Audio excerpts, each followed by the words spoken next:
Hello दोस्तों, कैसे हैं आप सब। तो दोस्तों, अगर आप भी किसी कच्ची कॉलोनी या फिर झुग्गी में रह रहे हैं तो आपके लिए आ गई है राहत भरी खबर। जैसा कि आपने थंबनेल पे पढ़ ही लिया है कि दिल्ली के अंदर अब जो तोड़फोड़ है वो बंद हो जाएगी। 31 दिसंबर 2023 तक दिल्ली के अंदर जितनी भी अनऑथराइज कॉलोनियां थी या फिर अगर हम बात करें झुग्गियां थी, इसके अंदर जितनी भी कंस्ट्रक्शन ऐसी थी जो अनऑथराइज थी वो सारी तोड़ी जाने वाली थी। लेकिन ऐसे में एक नया बिल पास हुआ जिसके तहत जो है उन लोगों को थोड़ी राहत भरी खबर मिल गई है। लेकिन जो ये राहत है वो परमानेंट नहीं है। जानने के लिए पूरी जानकारी वीडियो के साथ अंत तक बने रहें। नमस्कार दोस्तों, मेरा नाम सचिन राजपूत है, आप देख रहे हैं टेक्निकल सफारी। तो दोस्तों, बात ऐसी है कि बात है सन 2006 की। सन 2006 में पहली बार ये बिल पास किया गया था कि दिल्ली के अंदर जितने भी अनऑथराइज कॉलोनी या फिर झुग्गियां हैं उन्हें ना ही तोड़ा जाए, उन्हें थोड़ा सा टाइम दिया जाए ताकि वो अपने आप को सेटल कर सके। ऐसे ऐसे करते करते बार बार ये बिल एक्सटेंड होता रहा। एक्सटेंड होते हुए 2020 में एक्सटेंड हुआ, 2023 में एक्सटेंड हुआ और अब जाके 2026 तक के लिए इसे एक्सटेंड किया जा रहा है। लेकिन दोस्तों, ऐसा है इसका है ना कोई परमानेंट सोल्यूशन नहीं मिल पा रहा है, क्योंकि जो दिल्ली के अंदर अनऑथराइज कॉलोनियां बसी हैं या फिर अनऑथराइज झुग्गियां बसी हैं, जो अनऑथराइज कंस्ट्रक्शन है वो दिल्ली के अंदर जो मास्टर प्लान 2041 है उसे इफेक्ट कर रहा है। यानी कि 2041 के तहत दिल्ली के अंदर वो कंस्ट्रक्शन नहीं होनी थी या फिर वो प्रेजेंट में नहीं होनी चाहिए थी। अब ऐसे में ये बार बार जो सोल्यूशन है वो आधा अधूरा सोल्यूशन मिल रहा है, यानी कि टाइम एक्सटेंड किया जा रहा है लेकिन ये क्लियर नहीं किया जा रहा है कि इन्हें पक्का किया जाएगा या फिर इन्हें तोड़ दिया जाएगा। तो दोस्तों, मैं आपको ऐसे में एक चीज बताना चाहूंगा कि ना, जब भी कोई चीज कल पर टाली जाती है ना, तो इसका मतलब ये नहीं होता उसका परमानेंट सोल्यूशन है। इसका मतलब ये है कि वो सिर्फ कल के ऊपर टाली गई है, इसका परमानेंट सोल्यूशन अभी नहीं आया है। हालांकि जो सूत्रों के मुताबिक पता चला है कि 2026 तक ये पूरी कोशिश की जाएगी कि जितनी भी अनऑथराइज कॉलोनी है या झुग्गियां हैं उन्हें मालिकाना हक दिया जा सके। ऐसे में गवर्नमेंट ने अनऑथराइज कॉलोनियों को मालिकाना हक देने के लिए एक गवर्नमेंट की स्कीम चली थी, पीएम उदय योजना, जो कि डीडीए के तहत चली थी और प्रधानमंत्री नरेंद्र मोदी जी द्वारा इस स्कीम को लाया गया था। इस स्कीम के तहत जितने भी लोग अनऑथराइज कॉलोनियों में रह रहे हैं, जो कॉलोनियां रेगुलाइज कर दी गई है यानी कि पक्की कर दी गई है, कच्ची कॉलोनियों से उन्हें दर्जा दे दिया गया है पक्की कॉलोनियों का, वहां पर वो अपनी कॉलोनी के या अपनी प्रॉपर्टी के पेपरों को डीडीए में जाकर सबमिट करके उससे रजिस्ट्री करा सकते थे। और ये रजिस्ट्री जो है नाम मात्र कीमतों पे हो रही थी, यानी कि जो मार्केट में या फिर अगर हम बात करें रेवेन्यू ऑफिस के अंदर जो रजिस्ट्री का अमाउंट जाना था, जो टैक्स जाना था, वो बहुत कम जा रहा था यहाँ पर।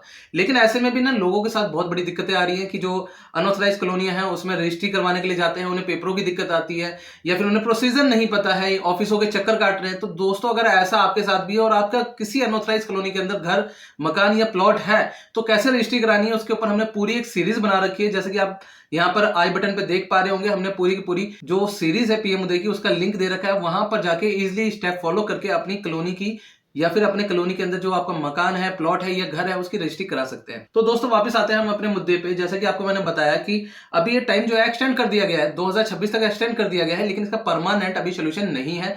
हालांकि इस मास्टर प्लान के अंदर एक चीज और कही गई है कि दिल्ली के अंदर 2014 से पहले की या 2014 तक की जो भी कंस्ट्रक्शन हुई है उन्हें नहीं तोड़ा जाएगा, यानी कि वो इस टूट फूट के बाहर आती हैं। अब कई लोगों के मन में सवाल होगा कैसे पता चलेगा भाई 2014 की कंस्ट्रक्शन है कि नहीं है। तो दोस्तों, मैं आपको बता दूं, जो पीएम उदय की योजना भी है उसमें भी जब आप रजिस्टर करते हैं और आपका बना हुआ मकान होता है तो वहां पर भी आपसे मांगा जाता है कि आपके मकान अगर 2014 के बाद कंस्ट्रक्शन हुआ है या फिर उससे पहले हुआ है। अगर पहले हुआ है तो वेल एंड गुड है, और अगर बाद में हुआ है तो आपको दिक्कतों का सामना करना पड़ सकता है। क्यों? क्योंकि आपको वहां पर पेश करने होंगे वो सारे बिल्स कि आपका मकान जो है वो पहले से कंस्ट्रक्टेड है या नहीं है। ऐसे में जो है रजिस्ट्री कर पाना बहुत मुश्किल हो जाता है। साथ के साथ अगर हम बात करें पीएम उदय की या फिर डीडीए के ऑफिस की, तो वहां पर भी इस स्कीम को लेके जो लोग रजिस्टर कराने जाते हैं या जो लोग वहां पर जाके सबमिट करते हैं अपने फॉर्मों को, उनकी जो फाइल है वो आधे तक पहुंच पाती, पूरे तक नहीं पहुंच पाती। इसका कारण होता है जानकारी का अभाव। ज्यादातर लोगों को ये जानकारी नहीं है कौन से पेपर और कैसे सबमिट करने हैं, जिसके कारण उनकी जो रजिस्ट्री है वो बीच में अटक जाती है। और इसी वजह से जो है दिल्ली के अंदर अभी तक ना करते हुए भी 50 लाख ऐसे घर हैं जिनमें से सिर्फ रजिस्ट्री हो पाई है सिर्फ 40,000 घरों की। और उसका कारण एक ही है कि लोगों को जानकारी नहीं है, और जहां पर वो जाते हैं वो लोग उन्हें पैसे के लिए इतने भूखे हो चुके हैं कि उनसे पैसा खा रहे हैं लेकिन उनका काम नहीं करा रहे हैं। तो दोस्तों, मैं ऐसे में आपको मैं बता दूं, अगर आप किसी कच्ची कॉलोनी या फिर अगर झुग्गी में आप रह रहे हैं और आपको लगता है कि वहां की रजिस्ट्री हो सकती है, वो आपकी अगर पीएम उदय योजना के तहत आती है, तो आपको उसे टाइमली रजिस्टर करा लेना चाहिए, क्योंकि अभी ये टाइम एक्सटेंड हुआ है कि तोड़फोड़ नहीं की जाएगी 2026 तक। लेकिन ये कोई परमानेंट सोल्यूशन नहीं है, ना ही ये परमानेंट बताया है गवर्नमेंट ने कि 2026 के बाद क्या होगा। ऐसे में गवर्नमेंट ने आश्वासन दिया है कि हम 2026 तक कुछ ऐसी पॉलिसीज लाएंगे कि हर किसी को अपना घर मिल सके, हर किसी को अपना घर का मालिकाना मालिकाना हक मिल सके। लेकिन आपको मैं बता दूं, अगर आपने अभी टाइम रहते हुए अपनी जमीनों की रजिस्ट्री नहीं कराई है या फिर अगर आप उसमें डिले कर रहे हैं तो उसका खामियाजा आपको और आपके आने वाली पुश्तों को भी भुगतना पड़ सकता है। अब सबसे पहले बात रही दोस्तों कि आपका घर अनऑथराइज कॉलोनी के अंदर है, आपको कैसे पता चलेगा कि आपकी जो कॉलोनी है वो लीगल है या नहीं है? तो मैं आपको बता दूं दोस्तों कि ना गवर्नमेंट ने करीबन 1,500 कॉलोनी ऐसी है, यानी कि 1700 कॉलोनियों की ऐसी लिस्ट थी जिसमें से गवर्नमेंट ने जितनी भी कॉलोनियां पक्की करी है, नियमित की है, उनकी लिस्ट उन्होंने जारी कर दी थी। अब उनकी लिस्ट कहां से मिलेगी आपको मैं बता दूं। आप जैसे ही हमारी पीएम उदय की सीरीज पे जाते हैं तो वहां पर आपको उनकी लिस्ट मिल जाएगी, उन कॉलोनियों की लिस्ट मिल जाएगी जो ऑथराइज हो चुकी हैं, जिनमें रजिस्ट्री हो रही है। अब वहां से जाके उन कॉलोनियों में से अपनी कॉलोनी का नाम सर्च कर सकते हैं। साथ के साथ क्या है कि गवर्नमेंट ने एक ऐप ऐसा लॉन्च किया है जहां पर आपको ये पता चल जाएगा कि जो यूसी बाउंड्री है, अब लोगों को ये समझ में आ रहा होगा कि यूसी बाउंड्री क्या होती है। तो मैं दोस्तों बता दूं, ऐसा है किसी एक एरिया का नाम हम ले लेते हैं, हम सपोज दैट एक आनंद पर्वत का नाम लेते हैं। अब आनंद पर्वत छोटा नहीं है, बहुत बड़ा है। आनंद पर्वत एक जगह का नाम है दिल्ली के अंदर, वो बहुत बड़ी जगह है, लेकिन अब ये नहीं पता कि वो जो जगह का एरिया है वो कितना अंडर आ रहा है उस जगह के। क्योंकि जब रोड के किनारे भी कोई अपना घर बना लेता है तो भी कहता है मैं आनंद पर्वत के अंदर हूं। किसी ने अगर कहता है कि उसके अपोजिट में बना लिया तो भी कहता है मैं आनंद पर्वत के अंदर हूं। तो भाई उसमें क्या है, गवर्नमेंट ने उस ऐप के जरिए बताया है कि आप उस यूसी बाउंड्री यानी कि वो जो रेजिडेंशियल एरिया है उस बाउंड्री के अंदर आप आ भी रहे हैं या नहीं आ रहे। अगर आपकी प्रॉपर्टी उसके अंदर आ रही है तो ही आप पीएम उदय में रजिस्ट्री करा सकते हैं, अदरवाइज वो नहीं होगी रजिस्ट्री। इसके अलावा मैं आपको बता दूं, कई लोगों के सवाल आते हैं पीएम उदय को लेके भी कि सर हमने पीएम उदय में अप्लाई कर दिया लेकिन उसके बावजूद हमारी रजिस्ट्री नहीं हो रही है। तो दोस्तों बात ऐसी है कि अनऑथराइज कॉलोनियों के अंदर बहुत सारे ऐसे असामाजिक तत्व थे जिन्होंने क्या करा कि गवर्नमेंट की जमीनें या फिर अगर हम बात करें डीडीए की जमीनों को जीपीए के जरिए यानी कि जनरल पावर अटॉर्नी के जरिए लोगों को बेच दिया। अब ऐसे में क्या हुआ कि जब उन्होंने उन्हें जमीनों को बेच दिया, अब लोग रजिस्ट्री कराते नहीं है। लोगों को लगता है कि भाई रजिस्ट्री में पैसा कौन फूकेगा, इतना सारा पैसा थोड़ी ना कि हम गवर्नमेंट के पीछे बर्बाद करते फिरे। लेकिन ऐसे में करते हैं वो ये गलती कि जीपीए पे ले लेते हैं प्रॉपर्टी, जिसके कारण उन्हें पता ही नहीं चल पाता है कि जो उन्होंने प्रॉपर्टी खरीदी है वो किसी पर्सनल की थी या कोई गवर्नमेंट लैंड था। अब जब हम पीएम उदय में रजिस्ट्री कराने जाते हैं तो पता चलता है भाई ये तो गवर्नमेंट लैंड है। अब जब गवर्नमेंट लैंड है तो क्या होगा, गवर्नमेंट तो उसे वापस लेगी, ना कि वो गवर्नमेंट आपको वो लैंड प्रोवाइड करा देगी। ऐसे में लोगों के कई केसेस भी ऐसे अटक रहे हैं। तो दोस्तों सबसे पहले मैं आपको बता दूं, अगर आप किसी भी अनऑथराइज कॉलोनी में रह रहे हैं ना, तो चाहे वो पास हो या नहीं हो, आपको सबसे पहले जाके आपको ये जानकारी लेनी है कि भाई मेरी जो जमीन है वो एक्चुअल जेन्युइन है या नहीं है, या फिर मैंने जो जीपे पे प्रॉपर्टी खरीद ली है क्या वो जेन्युइन है या नहीं है। क्योंकि लोग पैसा अपनी पूरी जिंदगी का जो है वो एक जगह खर्च कर देते हैं, आंख बंद करके खर्च कर देते हैं। दोस्तों मैं आपको बता दूं, जब है ना मार्केट में कुछ सामान भी लेने जाते हैं ना, सब्जी भी लेने जाते हैं ना, तो सब बार बार पलट के देखते हैं, मोल भाव करते हैं और हमेशा उसकी जेन्युइनिटी चेक करते हैं कि भाई ये ऐसा तो है, ये काली सी सब्जी दिख रही है, कहीं ऐसा तो नहीं है पुरानी सब्जी दे दी है, ये कोई सड़ी हुई सब्जी दे दी है, कल को हमारी हेल्थ खराब हो जाए।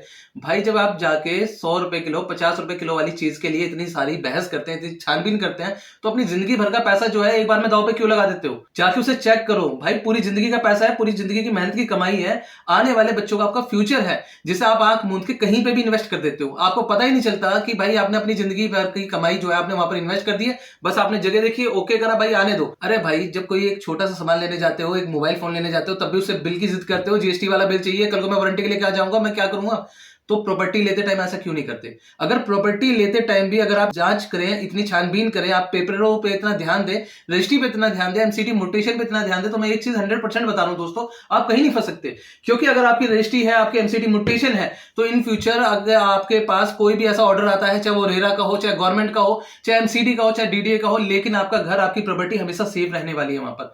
क्योंकि वहां पर आपके पास 100% पुख्ता सबूत होंगे कि मेरी रजिस्ट्री है, मेरी एमसीडी म्यूटेशन है, यानी कि मेरी जमीन जो है वो जेन्युइन। और ऐसे में गवर्नमेंट या गवर्नमेंट डिपार्टमेंट से जुड़ा हुआ कोई भी ऐसा शख्स आके आपके ऊपर ना तो उंगली उठा सकता है, ना ही आपके घर पे बुलडोजर चला सकता है। और ऐसी बहुत सारी केसेस जो हैं दिल्ली के अंदर आते रहते हैं आए दिन। मैंने कई बार देखा है कि कई बिल्डर फ्लैट जो बेच दिए जाते हैं, कई बार मैंने देखा है कि कई अनऑथराइज कॉलोनी में जो है कंस्ट्रक्शन कर दी और उन मकानों को बेच दिया गया। लोगों ने आंख बंद करके ले लिया, उन्होंने ये नहीं देखा कि प्रॉपर्टी के पेपर जेन्युइन है कि नहीं है, उन्होंने जीपे पर प्रॉपर्टी कर ली।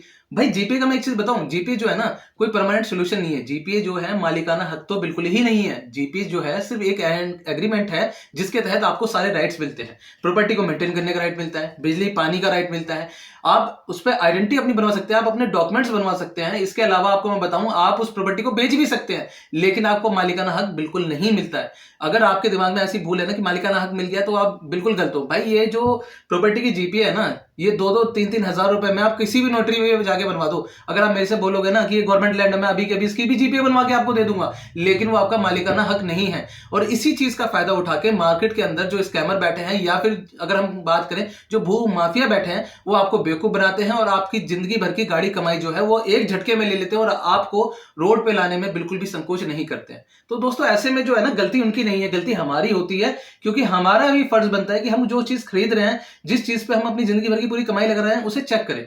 अगर आप जानना चाहते हैं कि किस तरीके से जीपीए चेक की जाती है, तो हमने उस पर भी एक वीडियो बना रखी है, आप लिंक पे देख पा रहे होंगे, आई बटन पे हमने उसका लिंक दे रखा है। आप उससे जान सकते हैं कि जो जीपीए भी है वो जेन्युइन है कि नहीं है। अब लोगों के मन में ये आता है कि जीपीए जेन्युइन है कि नहीं, इससे क्या मतलब जब बोला है कि ये तो कोई ऑनरशिप प्रूफ ही नहीं है। दोस्तों मैं आपको एक चीज बता दूं, अगर आप पीएम उदय के अंदर रजिस्ट्री कराने जाते हैं, तो सबसे पहली चीज क्या होती है कि हमें एक चीज पता है कि हम अनऑथराइज कॉलोनी में रहते हैं। आज के टाइम में हमारी कॉलोनी पास हो गई है, हमें यहाँ पर डीडी में जाकर रजिस्ट्री करानी है, लेकिन रजिस्ट्री कराने के लिए वहां पर पेपर मांगे जाते हैं। अब आपको पता है कि जीपीए की प्रॉपर्टी, उसके पेपर कहां से होंगे। लेकिन दोस्तों मैं आपको बता दूं, पीएम उदय योजना के अंदर एक बहुत अच्छी चीज आपको क्या मिलने वाली है कि अगर आपके पास प्रॉपर्टी की रजिस्ट्री नहीं है, आपके पास जीपीए है, आपके पास वैलिड बिजली पानी के प्रूफ हैं, या फिर अगर हम बात करें कि आपके पास पूरी चैन है जीपीए की, तो आप उसके जरिए अपनी जमीन की पक्की रजिस्ट्री करा सकते हैं। यानी कि आपकी जमीन की रजिस्ट्री नहीं थी, आपने चैन वाइज चैन जीपीए के थ्रू ये प्रॉपर्टी खरीदी है, और ऐसे में आप अपनी प्रॉपर्टी की रजिस्ट्री कराना चाहते हो, तो आपकी रजिस्ट्री हो सकती है, पॉसिबल है।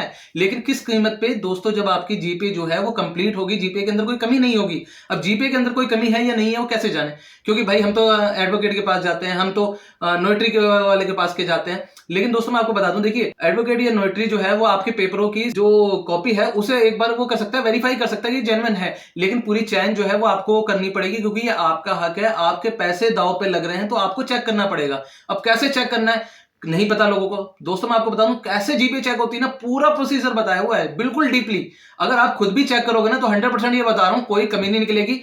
और एक बार आपकी जीपीए में कोई कमी नहीं निकली तो ये गारंटी देता हूं दोस्तों, आप पीएम उदय में जाकर रजिस्ट्री कराएंगे तो आपकी 100% रजिस्ट्री होगी, बशर्ते आपकी जमीन कोई गवर्नमेंट लैंड पे ना हो। तो दोस्तों मैं आपको बता दूं, ऐसी बहुत सारी प्रॉपर्टी को लेके या प्रॉपर्टी से रिलेटेड हमने बहुत सारी ऐसी वीडियोस बनाई हुई है। साथ के साथ हमने यहां पर ये तक बताया हुआ है कि स्कैम करते हुए प्रॉपर्टी डीलर आपको कैसे जो है अनऑथराइज तरीके से फ्लोर बेच देते हैं। ये सारी डिटेल आपको उसके अंदर मिलने वाली है, तो आप वो देख सकते हैं। साथ ही साथ में दोस्तों आपको बता दूं, जैसे अभी बात हो रही थी हमारी अवैध कॉलोनियों को जो है तोड़फोड़ से बचाया जा चुका है, यानी कि उन्हें नियमित करने की तो बात नहीं हुई, यहाँ पर एक्सटेंड किया गया है। तो एक्सटेंड करने के बाद दोस्तों मैं आपको बताऊं, ऐसा नहीं है कि एक्सटेंड कर दिया गया तो अनऑथराइज तरीके से धड़ल्ले से आपने बिल्डिंगें चढ़ा दी, रेरा को साइड फेंका, एमसीडी को साइड फेंका। ऐसा बिल्कुल नहीं करना है दोस्तों। आपको अगर आप अनऑथराइज कॉलोनी में रह रहे हो तो सबसे पहला काम है, अगर आपने अभी तक कोई प्लॉट नहीं लिया, आपने घर नहीं लिया और फर्स्ट टाइम आप लेने जा रहे हो, तो सबसे पहली चीज है यूसी बाउंड्री चेक कर लो। दूसरी चीज है दोस्तों, कंस्ट्रक्शन करने से पहले पीएम उदय में रजिस्ट्री अप्लाई कर दीजिए, क्योंकि जब आपकी रजिस्ट्री हो जाएगी, जब आपकी एमसीडी से म्यूटेशन हो जाएगी, तो आपके हाथ बिल्कुल खुल जाएंगे, आप बिल्कुल सेफ फील करेंगे और इजीली अपने घर को बना पाएंगे। और आपका आशियाना जो है ना, वो आपके बाद आपके जो पुश्ते हैं वो भी इस्तेमाल कर पाएंगे, ना कि उनके पास कोई नोटिस आ जाएगा कि 4 दिन के अंदर आपको घर खाली करना पड़ेगा, नहीं तो चल जाएगा बुलडोजर। तो दोस्तों मैं आपको बता दूं, जैसा आपको बता दिया कि दिल्ली के अंदर ये जो नियमित हुई है, या फिर कहते हैं कि जो दिल्ली के अंदर ये कॉलोनियों को जो एक्सटेंड किया गया है 2026 तक, तो आपके पास एक बहुत अच्छा मौका मिल गया है। आपको मैं बताऊं, एक बहुत अच्छा आपको समय मिल गया है कि आप अपनी कॉलोनी में जाकर रजिस्ट्री करा सके। क्योंकि दोस्तों 2026 के बाद गवर्नमेंट की क्या पॉलिसीज आएंगी, कैसे आपकी कॉलोनी जो है नियमित हो पाएगी, कुछ नहीं पता, क्या नए रूल आ जाएंगे। अभी हाल फिलहाल में जो पीएम उदय की योजना निकली है उसमें जाके अपने घर की रजिस्ट्री कराएं, अपने घर को पक्का कराएं। साथ के साथ दोस्तों अगर आपको हमारी ये वीडियो पसंद आई है तो वीडियो को ज्यादा से ज्यादा लाइक, शेयर और कमेंट करें, ताकि लोगों के काम आए ये बात और लोग अपने आशियाने को जो है खो ना सके। तब तक के लिए दोस्तों मिलते हैं नेक्स्ट वीडियो में। अगर आप हमारे चैनल पर नए हैं तो चैनल को सब्सक्राइब करना और बेल आइकन प्रेस करना बिल्कुल भी ना भूलें।